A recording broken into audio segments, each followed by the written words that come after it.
الحلوة دي قامت تعجن في البدرية والديك بيدن كوكو كوكو في الفجرية. يلا بينا على باب الله يا صنايعية يجعل صباحك صباح. هاي، ازيكم؟ انا رندا. هنعمل مع بعض النهارده العيش الشمسي بطريقه سريعه وسهله. الدنيا حر موت جدا عندنا، مع انها الجو مغيم بس حر الجو يعني نار. يعني العيش ده في 1 2 3 هيكون اتخبز خالص.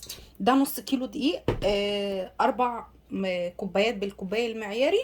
ماشي. هاخد معلقه سكر، معلقه خميره، ونص معلقه شاي او اقل من نص معلقه الشاي ملح. هحطهم كلهم كده، الحاجات الناشفه، وهوديهم على عجان اعجنهم وهرجع لكم. هشغل بس العجان وارجع، عشان بس ما يكونش الفيديو كبير لان فيه كذا مرحله. طبعا انا شغلت العجان بس يخلط الحاجه، وده ميه عاديه خالص من الحنفيه، ميه دافيه. ماشي. هعجنها واوريكم السمك، مش هخليها طريه قوي ولا ماسكه قوي علشان يطلع الرغيف حلو ومليان قلبه من جوه. طيب انا سايباها تتعجن. دي نخاله او رده، انا بجيبها من الويل مارت. هعمل تقطيمه على الورق او الخشب. ده خشب انا كنت جايبينه يعني، وقصيناه على شكل دواير. ممكن تقصيه على شكل دواير، ممكن في المكان نفسه في الهوم ديبو بتجيبي اللوح الخشب وتقولي لهم ان انت عايزه تقصيه بتقصيه، مفيش مشكله، في حد هناك بيساعدك. هحط هنا الرده علشان لما اقطع عليها العيش ما يلزقش. ما عندكيش الخشب فيه اللي هو الكراتين اللي جامده شويه اللي هي تستحمل الرغيف، هتقدري تقصيها في البيت بالمقص او بمقص السمك او بسكينه مشرشره. اي كرتونه يعني تكون تقيله شويه زي كرتونه الثلاجه، كرتونه التلفزيون، الحاجات دي لو انت مش عايزه او مش متاح عندك الخشب. وعلى فكره هتلاقي في الهوم ديبل برضو او اي اماكن تانية الخشب ده هتلاقيه على اشكال برضو تاني، اللي هي في الحاجات العمليه اللي احنا بنعملها للولاد، اللي هي اسمها ايه، النشاطات. هنا في الطبق ده هجيب حبه دقيق عشان لما اقطع. اهم حاجه فيه ان انتي اهو عشان اقطع عليه. اهم حاجه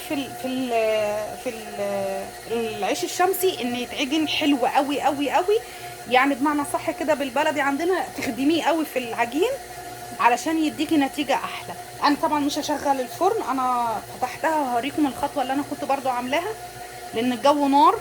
ولو حسيت ان الدنيا شويه هديت وعايزاه يخمر وكده هشغل النار برضو. تمام. هنا انا عجنت، طبعا ايدي نظيفه غسلتها. بص، هو لازم يبقى في السمك ده. ماشي. هو هيبقى ملزق في ايدك، مش تخينه تتقطع. يعني ايه، هتعرفيها ازاي لما هتعرفيها ازاي لما تعملي كده. بصوا يعني اهي، شايفين اهي. هجيب كده وهقطع على قد ما انا عايزه. يعني هي حلوه كده، الخبزه هتبقى حلوه يعني، او الرغيف هيبقى حلو. هجيبه كده، انتوا شايفين. اهم حاجه مش عايزه اعمل زي كل مره اهو. هحاول افرد واضم بايدي كده، افرد ايدي واضم. الحركه دي بتخلي الرغيف يتلم مع بعضه. بصوا اهو، شايفين. هتلاقيه يريح، بس مش هيبقى ايه اللي هو يريح التريحه ان هو انتي قطعتيه. بصوا هيريح بس مش هيتفرد. هيتفرد ممكن يسيح منك، ولما على البيت ما تسيبيه يخمر وتيجي تقطعي وتخبزي هتلاقيه بقى مقطع ومشقق معاكي. هعمل الرغيف التاني برضو نفس الطريقه. انا كده ممكن هعوز بتاع تاني اهي اهو. نفس الحركه هفضل اطلعها من ايدي واجمع، افرد واجمع، افرد ايدي واجمعها كده اهي. تمام. هتلاقوه بيريح. حلوين قوي، 3 خبزات حلوين قوي، كل شيء بالثالوث يعني. هلم ده والم اللي في ايدي، حسيته كبير شويه هحط اشوف واحد يكون صغير.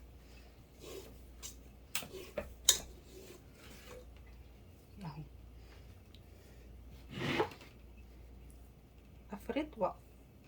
افرد ايدي والم الخبزه اجمعها كده. طبعا في ناس في مصر اللي هي بتتعمل بالحركه السريعه دي، انا ممكن اعملها ما عنديش مشكله، بس مش هجيبها بالكاميرا، الكاميرا مش هتجيب ده. في هنا حبه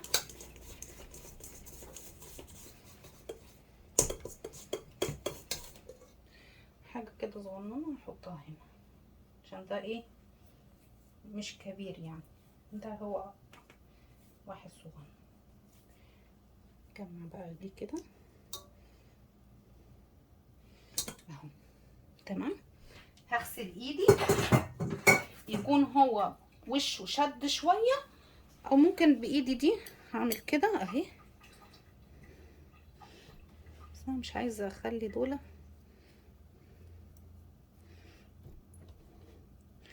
لا ثواني هغسل ايديا.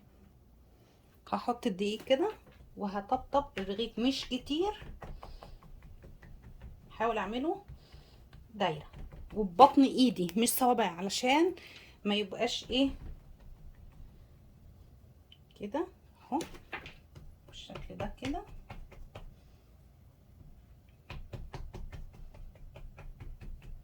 لو عملتيه بصوابع ايدك يعني كده هتلاقي صوابعك صوابع مطبطب. هعمل الاخير كده، هو اصلا وشه بدأ ينشف شويه، وبعد كده هسيبه خالص بقى يخمر براحته، ولما يخمر وشه ينشف اوريكم الخطوه اللي بعد كده.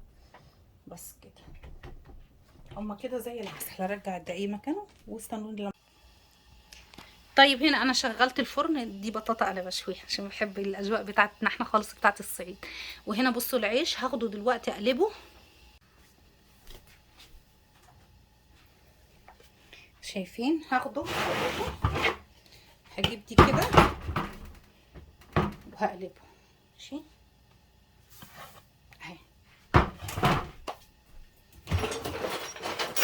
طبعا علشان ايه ما اقعدش انفخ واقعد نفسي يتقطع، وانا اصلا نفسي واجعني، الازمه شغاله معايا في الحر دي ببقى اصلا خلاص مفرهطه. هنزل كل الرده دي من عليه كده في ثانيه، ثانيه الا ثانيه تروحي كنسه اهو.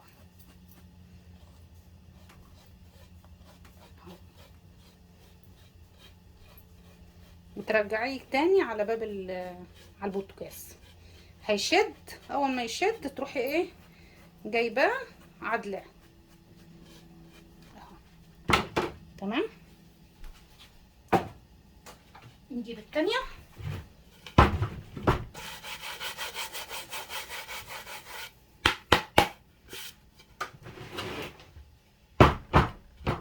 اهو، حطه كده تروحي ايه قلبها. ما يجركمش البعزقه اللي انا بعزقتها دي، انا لو لوحدي من غير تصوير طبعا مش مفيش الحاجات دي كلها ماشي. هتبقي واخده راحتك لان انا واقفه ما يعلم بيها الا ربنا، وانا معوجه كده علشان ايه اصور. عايزه اقول لكم حر موت، هموت، حر مميت، حر مميت كده.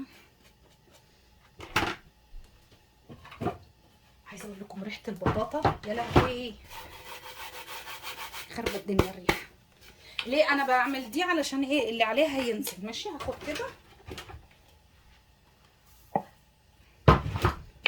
بس كده نزل الرده. طبعا الرده دي انا برجعها تاني في العلبه مش هرميها. عايزه اقول لكم انا جايبه كيس، عايزه اقول لكم كميه الخبيز اللي انا خبزتها بيه رهيبه، لان مش بياخد هو، لان طبقه الدقيق اللي انت بتقطعيها عليه مش بتخليه ياخد ولا يمسك في الرده. الرده دي بتعمل اللي هو بس عازل ان انت تقدري تقلبيه كويس. بصوا كده نسي ده كده. بس شايفين الحلاوة؟ رجعه كده.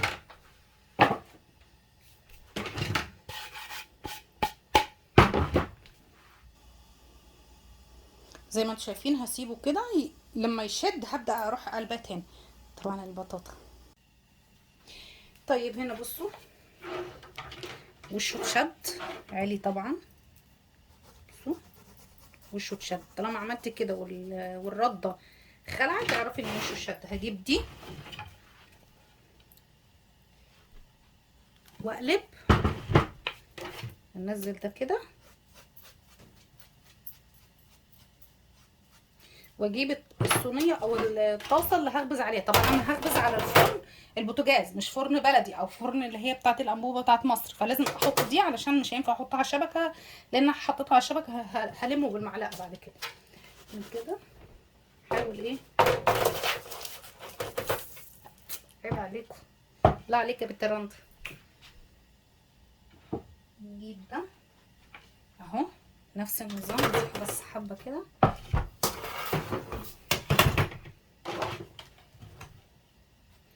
شايفين؟ ننزل بس الردة منه. الحركة اللولبية. ننزل ده كده بس يسوى.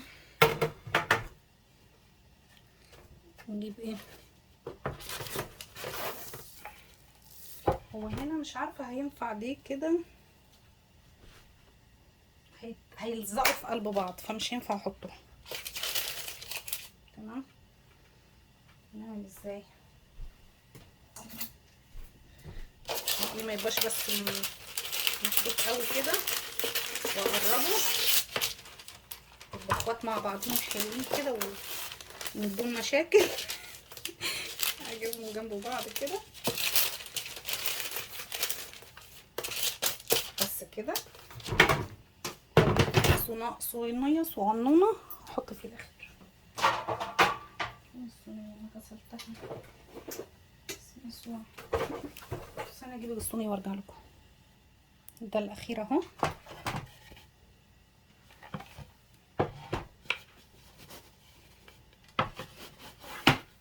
بس كده نعمل ايه اهو.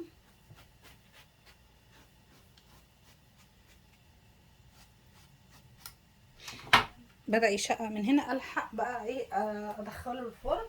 طبعا هفتحه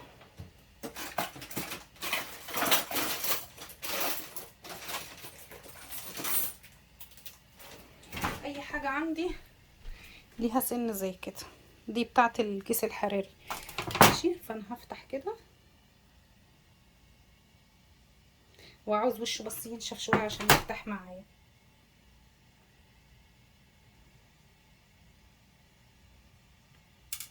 طب لا هسيبه بس يشد وشه. هقفل باب الفرن لان الدنيا سخنت قوي عندي ووشه بدأ يشقق. هسيبه شوية بس الوش ينشف شوية وارجع لكم. طيب هنا هفتح طبعا هو ريح كده.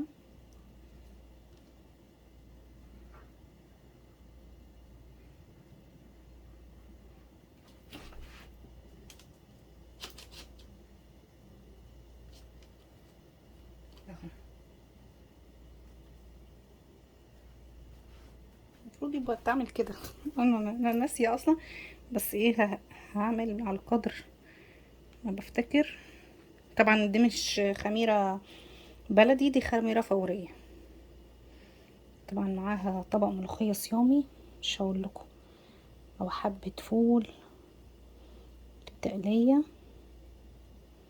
هفتح كده وادخله الفرن على درجه حراره 475. الحته دي علشان ايه واخده عدلي فيها. بصوا اهي بس كده اهي، هي دي مفتحه، هي طريه دي.